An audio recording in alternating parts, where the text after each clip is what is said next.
Assalamualaikum warahmatullahi wabarakatuh.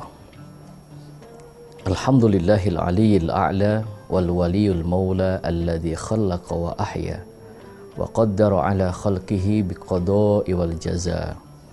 Ashhadu an la ilaha illallah wahdahu la syarikalah wa ashhadu anna Muhammadan abduhu wa rasuluhu la nabiyya ba'dah.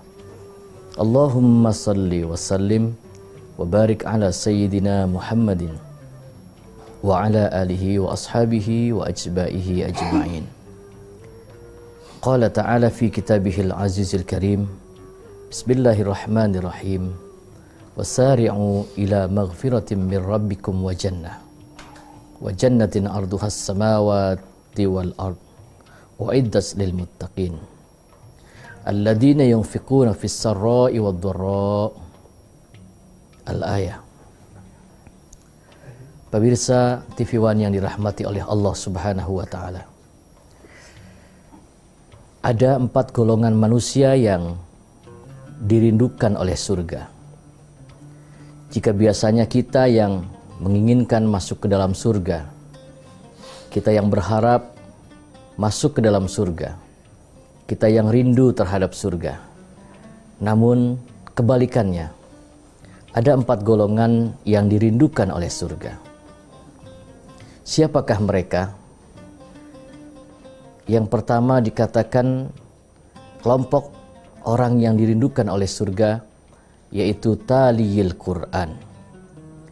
Orang yang membaca Al-Quran. Al-Quran adalah kalamullah, yang membacanya pasti mendapatkan pahala. Dan Al-Quran ini nanti akan memberikan syafaat. Bukan hanya syafaat atau pertolongan di dunia, tetapi Al-Quran juga akan menjadi syafaat, penolong kita di dalam alam barzah, alam kubur, bahkan sampai di akhirat nanti Al-Quran akan memberikan syafaat untuk kita. Pemirsa TV One yang dirahmati oleh Allah Subhanahu wa Ta'ala. Oleh karena itu, baginda Rasulullah Muhammad SAW bersabda, Iqra'ul Quran, fa innahu ya'ti yawmal qiyamah syafi'an li ashabih. Bacalah Al-Quran, mentadaburi Al-Quran, bacalah Al-Quran, karena Al-Quran sesungguhnya akan memberikan pertolongan di yaumal qiyamah nanti.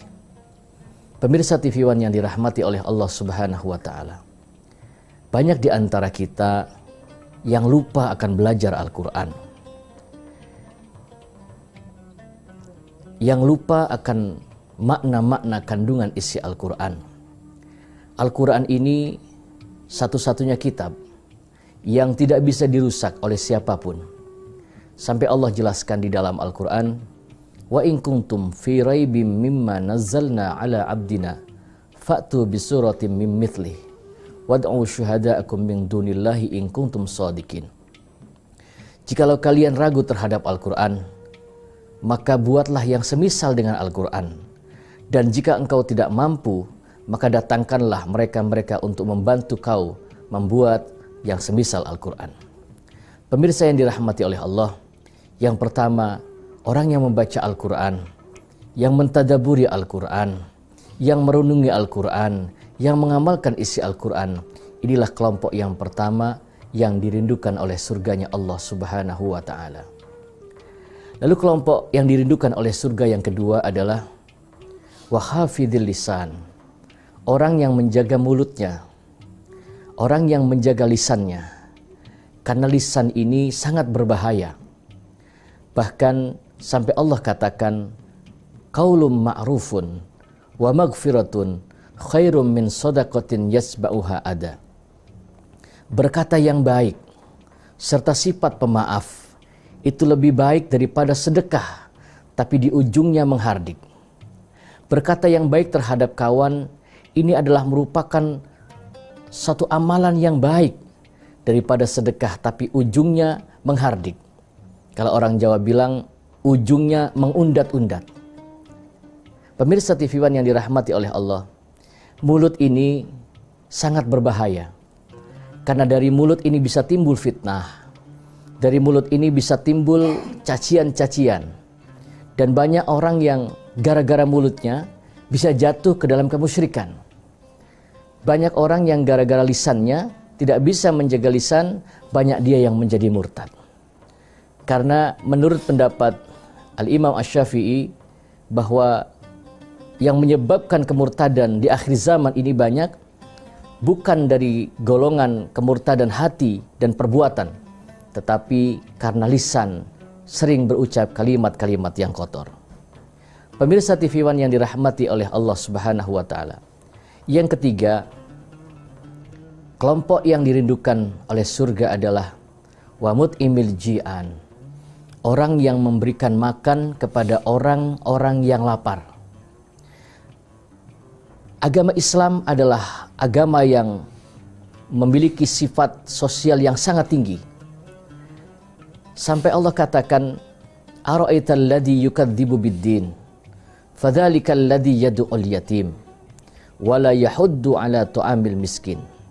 Sungguh mereka adalah pendusta-pendusta agama. Mereka beragama, tetapi sesungguhnya mereka dusta. Lalu siapa yang dusta itu? Dikatakan di dalam Al-Quran, mereka orang yang beragama, tetapi tetangganya ada yang tidak makan. Tetangganya ada yang miskin, dia tidak memperdulikan. Wala yahuddu ala tu'amil miskin. Serta mereka membiarkan orang-orang miskin tidak makan. Maka Rasulullah Muhammad SAW adalah seorang nabi yang terlahir dalam keadaan miskin. Maka Nabi cintanya luar biasa terhadap orang-orang miskin. Nabi Muhammad SAW terlahir dalam keadaan yatim. Maka Rasulullah Muhammad sangat cinta luar biasa kepada yatim. Bahkan Nabi bersabda, siapa orang yang cinta terhadap anak yatim, maka kelak di dalam surga nanti dia akan duduk bersamaku secara berdampingan.